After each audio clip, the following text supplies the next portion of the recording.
बंधुओं को नमस्कार। भारतीय जनता पार्टी इस देश के अंदर नफरत की सबसे बड़ी फैक्ट्री है और जब तक भारतीय जनता पार्टी अस्तित्व में रहेगी, भारतीय जनता पार्टी सत्ता में रहेगी, देश के अंदर शांति, अमन और चैन कायम नहीं रह सकता। और जब देश में नफरत के बीज बोए जाएंगे, जब देश में शांति ही नहीं होगी, तो देश तरक्की नहीं कर सकता, नौजवान को रोजगार नहीं मिल सकता, माताओं बहनों को महंगाई से छुटकारा नहीं मिल सकता, किसान को उसके फसल का दाम नहीं मिल सकता, आम इंसान की जिंदगी की दुश्वारियां कम नहीं हो सकती। और यह बात मैं इसलिए कह रहा हूं कि मणिपुर में जो हिंसा हो रही है, मणिपुर जो पिछले 1.5 महीने से जल रहा है, आज उस मणिपुर की हिंसा पर प्रधानमंत्री नरेंद्र मोदी की खामोशी यह साबित करती है कि भारतीय जनता पार्टी चाहती है उनकी नफरत की फैक्ट्री का विस्तार पूरे देश में होता रहे, उनकी नफरत की फैक्ट्री का विस्तार पूरे देश में होता रहे। कभी हिंदू मुसलमान के नाम पे झगड़ा कराओ, कभी हिंदू सिख के नाम पर झगड़ा कराओ, कभी हिंदू क्रिश्चियन के नाम पे झगड़ा कराओ। जब धर्मों का झगड़ा खत्म हो जाए तो जाट और गैर जाट के नाम पे झगड़ा कराओ, हिंदुओं में झगड़ा कराओ, मराठा गैर मराठा के नाम पे झगड़ा कराओ, हिंदुओं में झगड़ा कराओ, कुकीज और मैती में झगड़ा कराओ, आदिवासी समुदायों के बीच में झगड़ा कराओ। तो भारतीय जनता पार्टी दरअसल भारतीय झगड़ा पार्टी बन गई है। भारतीय झगड़ा पार्टी झगड़े कराकर, नफरत फैलाकर, हिंसा फैलाकर पूरे देश की बर्बादी भारतीय जनता पार्टी का मकसद है। इसलिए मैं हाथ जोड़कर निवेदन करना चाहता हूं इस देश के लोगों से कि इनकी असलियत को पहचानिए। जब तक ये अस्तित्व में रहेंगे, इस देश का विकास नहीं हो सकता, नौजवान के हाथ को रोजगार नहीं मिल सकता, महंगाई से छुटकारा नहीं मिल सकता, किसान को उसके फसल का दाम नहीं मिल सकता। 1.5 महीने से मणिपुर जल रहा है, सैकड़ों लोग की जान चली गई, कुकीज और मैतीस के बीच में झगड़ा कराया, हिंसा हो रही है और हिंसा भी कोई सामान्य हिंसा नहीं। उस राज्य की एक महिला मंत्री का घर जला दिया गया, देश के केंद्रीय मंत्री का घर जला दिया गया, भारतीय जनता पार्टी का दफ्तर जला दिया गया, तमाम नेताओं को दौड़ा दौड़ा के मारा जा रहा है, पीटा जा रहा है, हजारों की संख्या में घर जला दिए गए मणिपुर में, हजारों की संख्या में। और मैं प्रधानमंत्री नरेंद्र मोदी जी से पूछना चाहता हूं कि बताओ जरा हमें कि कैसे वहां पर AK-47 और विदेशी हथियारों का इस्तेमाल मणिपुर की हिंसा में हो रहा है। कहां से आ रहे हैं हथियार? चीन से आ रहा है, पाकिस्तान से आ रहा है, म्यांमार से आ रहा है, कहां से आ रहा है? लेकिन प्रधानमंत्री खामोश हैं। प्रधानमंत्री नरेंद्र मोदी जी के मुंह से मणिपुर की हिंसा पे मणिपुर का मां नहीं निकल रहा है, मां। इसलिए यह साबित होता है कि एक अक्षम, एक गैर पढ़े लिखे, एक ऐसे प्रधानमंत्री देश के अंदर हैं जो देश को बर्बादी की ओर लेके जाना चाहते हैं। उनके पास कोई एजेंडा नहीं है, कोई दृष्टि नहीं है, कोई काम उनको नहीं करना है, सिर्फ नफरत फैलाओ और राज करो। यही भारतीय जनता पार्टी और देश के प्रधानमंत्री का फॉर्मूला है। और जैसा मैंने आपको कहा, हिंदू को मुसलमान से लड़ाओ, हिंदू को सिख से लड़ाओ, हिंदू को क्रिश्चियन से लड़ाओ। जब धर्मों के झगड़े से खाली हो जाओ तो जाट को गैर जाट से लड़ाओ, मराठा को गैर मराठा से लड़ाओ, आदिवासी दो समुदायों के आए आदिवासी के दो समुदायों के बीच में झगड़ा कराओ, आदिवासी को आदिवासी से लड़ाओ। तो ये भारतीय झगड़ा पार्टी का काम है। इसलिए मैं प्रधानमंत्री जी से कहना चाहता हूं, प्रधानमंत्री जी, अमेरिका और विदेशों की सैर छोड़िए, हिंदुस्तान की जो परिस्थितियां हैं उसमें आइए, मणिपुर जाइए और जाकर उस परिस्थिति का सामना करके उसका समाधान कीजिए। आपके ही लोग मारे जा रहे हैं, उनके घर जलाए जा रहे हैं, फिर भी आप खामोश हैं। तमाम लोग कैंप्स के अंदर रह रहे हैं हजारों की संख्या में, फिर भी आप खामोश हैं। यह बहुत ही दुख का विषय है। इसलिए मणिपुर हिंसा पूरी तरीके से भारतीय जनता पार्टी की सरकार की नाकामी का प्रतीक है। मणिपुर की हिंसा इन लोगों के द्वारा फैलाई गई नफरत के कारण हो रही है और भारतीय जनता पार्टी की सोच के कारण हो रही है। दूसरा विषय आज रेलवे का है। प्रधानमंत्री ने रेलवे को भी पूरी तरीके से बर्बाद किया है। इनकी सरकार ने रेलवे को पूरी तरीके से बर्बाद किया। पहले रेल का बजट अलग से आता था, गाड़ियां नई शुरू होती थी, बुजुर्गों के लिए यात्रा में छूट होती थी, पहले तमाम किराए में रियायत मिलती थी। आज बुजुर्गों को मिलने वाली कंसेशन इस सरकार ने खत्म कर दिया। सोचिए कितनी शर्मनाक बात है। अडानी को तो लाखों करोड़ का फायदा पहुंचाएंगे, लेकिन बुजुर्गों को, वृद्ध लोगों को जो छूट मिलती थी रेलवे में, वो छूट खत्म कर दी इस सरकार ने। पूंजीपतियों को तो लाखों करोड़ का टैक्स माफ करेंगे, लेकिन बुजुर्गों की जो छूट थी, जो कंसेशन था, उसको खत्म कर दिया। रेलवे सुरक्षा की बात करें, आज टिकट कटा के भी आपको सीट नहीं मिलती। भूसे की तरह, जानवरों की तरह ट्रेन में लोग भर भर के जा रहे हैं। टिकट करा लिया, रिजर्वेशन करा लिया, सीट नहीं मिल रही, धक्के खा रहे हैं लोग, ट्रेन उपलब्ध नहीं है, घंटों विलंब जा रही है, दुर्घटना होती है, उसकी सीबीआई जांच दे के लीपापोती।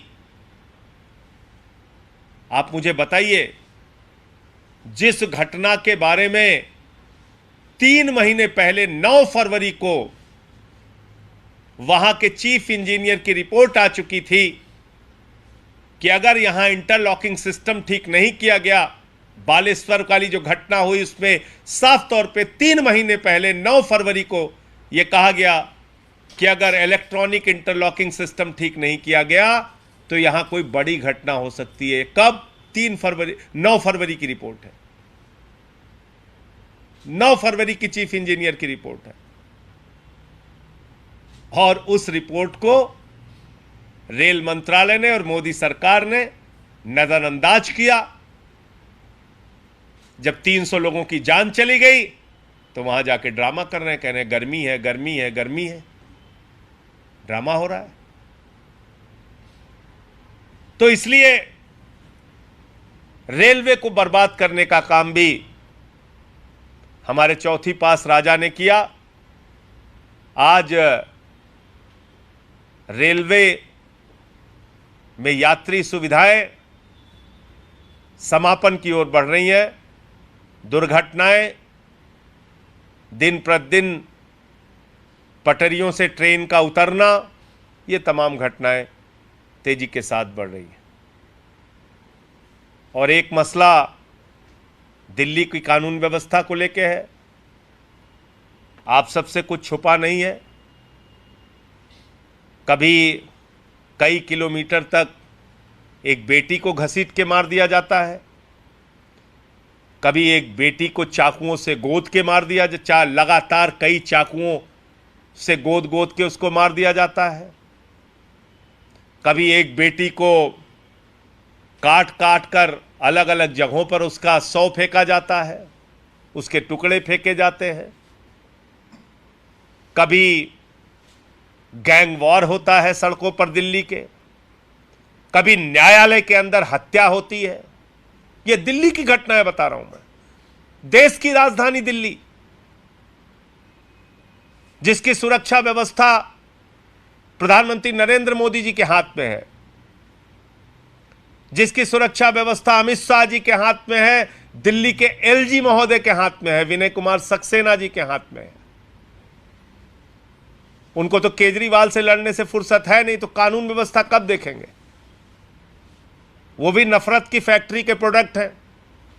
तो नफरत की फैक्ट्री के प्रोडक्ट जो भी होंगे, उनको कानून व्यवस्था या शांति बहाली से तो कोई मतलब है नहीं, तो उनको तो झगड़ा करना है दिल्ली सरकार से, केजरीवाल से। तो कानून व्यवस्था कब देखेंगे? आज जिस तरीके से 2 बहनों की हत्या हो गई, सुबह सुबह गोली मार के हत्या हो गई, यह फिर से एक बार दिखाता है कि दिल्ली विनय कुमार सक्सेना के एलजी रहते हुए, अमित शाह के गृह मंत्री रहते हुए सुरक्षित नहीं है, महिलाओं के लिए सुरक्षित नहीं है, आम आदमी के लिए सुरक्षित नहीं है, न्यायालय तक सुरक्षित नहीं है। और पता यह चल रहा है कि वो सट्टेबाज थे, सट्टेबाज। कोई 15,000 रुपए के लेन देन का कोई प्रकरण, कोई मामला हो, परिवार के लोगों का बताना है, और उनको गोली मार दी जाती, 2 बहनों को, उनकी हत्या हो जाती है। तो मैं समझता हूं कि इसमें शीघ्र ऐसे मामलों में फास्ट ट्रैक कोर्ट बनाकर, इन मामलों को तेजी से चलाकर, जो लोग दोषी हैं उनके खिलाफ सख्त से सख्त कार्रवाई होनी चाहिए। मुझे इतनी बात कहनी थी। आपका कोई प्रश्न हो तो आप पूछ सकते हैं। इसमें बीजेपी और कांग्रेस दोनों आम आदमी पार्टी पर सवाल उठा रहे हैं। बीजेपी के हरीश खुराना का बयान है कि सीएम बताएं कि उन्होंने कितनी बार कमिश्नर से मीटिंग की, सांसदों के साथ कितनी बार बैठक की कानून व्यवस्था को लेकर। देखिए, ऐसा है कि दिल्ली की कानून व्यवस्था भारतीय जनता पार्टी, मोदी सरकार और अमित शाह के हाथ में है। उन्होंने यहां पर एक झगड़ेबाज एलजी बिठा रखा है, जिसको कोई काम करना नहीं, वो दिन रात झगड़ा करता रहता है सरकार से, उसको कानून व्यवस्था देखनी नहीं। क्या दिल्ली के किसी थानेदार के खिलाफ अरविंद केजरीवाल कार्रवाई कर सकते हैं? क्या दिल्ली के कमिश्नर, डीसीपी के खिलाफ अरविंद केजरीवाल कार्रवाई कर सकते हैं? क्या जिस क्षेत्र में सट्टेबाजी हो रही है, अपराध हो रहा है, हत्या हो रही है, उस पुलिस अधिकारी के खिलाफ कोई सस्पेंशन की, कोई निलंबन की कार्रवाई अरविंद केजरीवाल जी कर सकते हैं?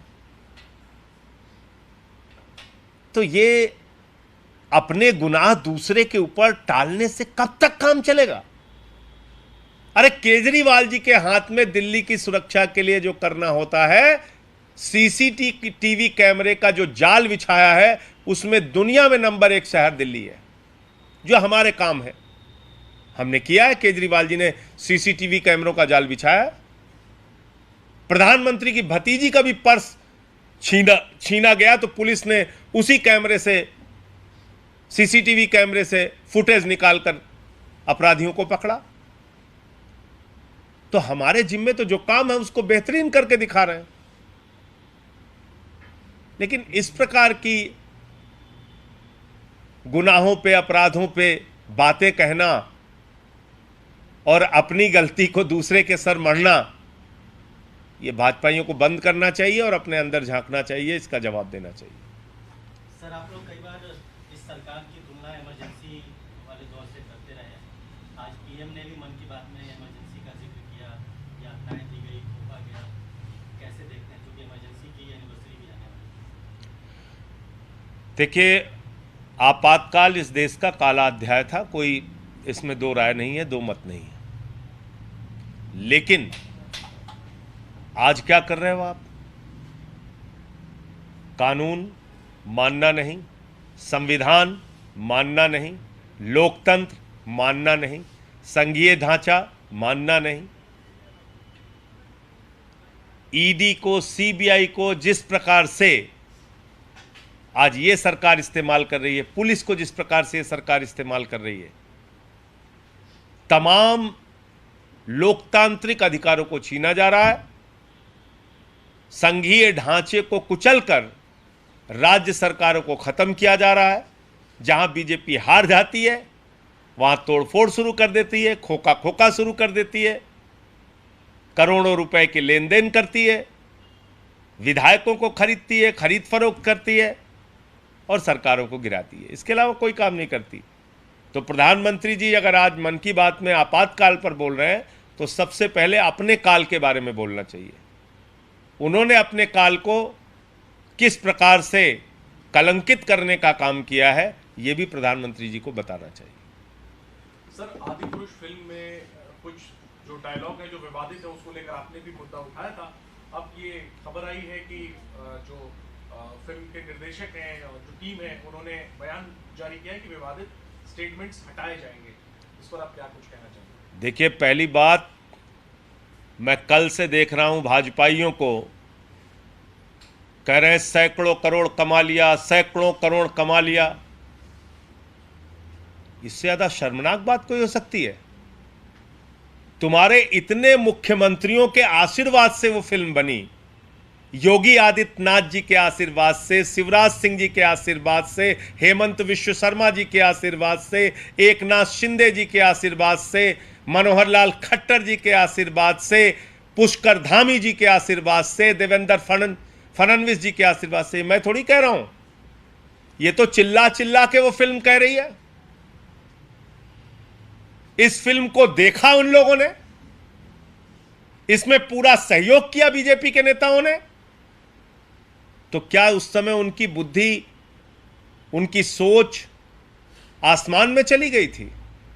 उनको अकल तब नहीं आ रही थी जब बीजेपी के नेताओं ने यह भाषा देखी, यह फिल्म देखी? और छोड़ दीजिए आप आम आदमी पार्टी की बात, रामानंद सागर जी के रामायण सीरियल में भूमिका निभाने वाले, प्रभु श्री राम की भूमिका निभाने वाले अरुण गोविल जी ने भी इस फिल्म की निंदा की। उस सीरियल में लक्ष्मण की भूमिका निभाने वाले सुनील लहरी जी ने भी इस फिल्म की निंदा की, इसकी अमर्यादित भाषा को शर्मनाक बताया। यह फिल्म रिलीज कैसे हो गई?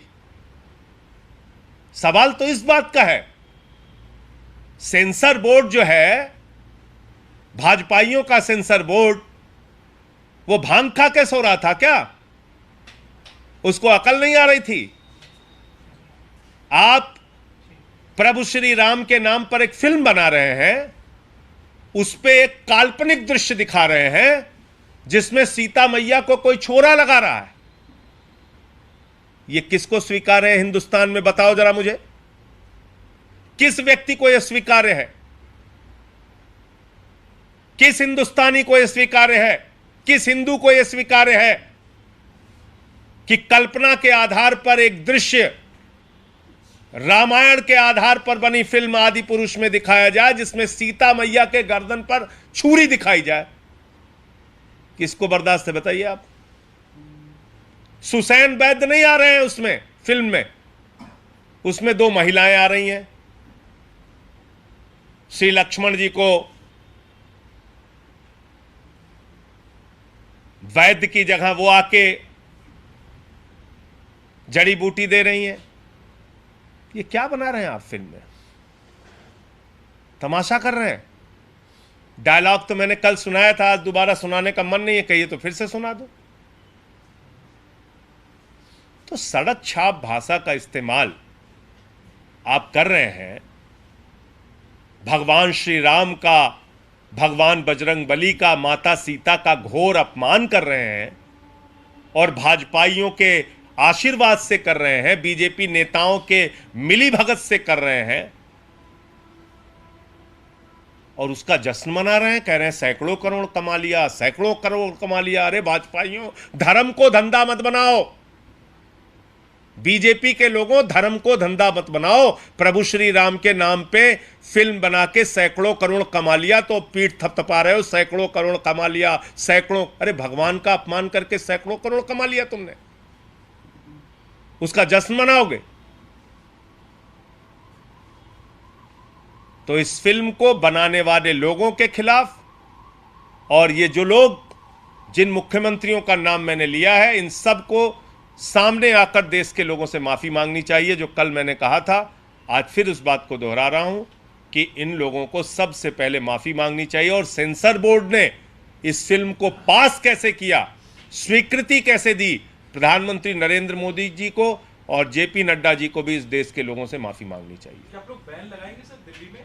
क्या बैन लगना चाहिए इस फिल्म पर? देखिए, ये फिल्म तो अपने आप बैन हो जाएगी, लोग देखेंगे ही नहीं। मैं तो कह रहा हूं कि ऐसी फिल्म को देखना ही नहीं चाहिए।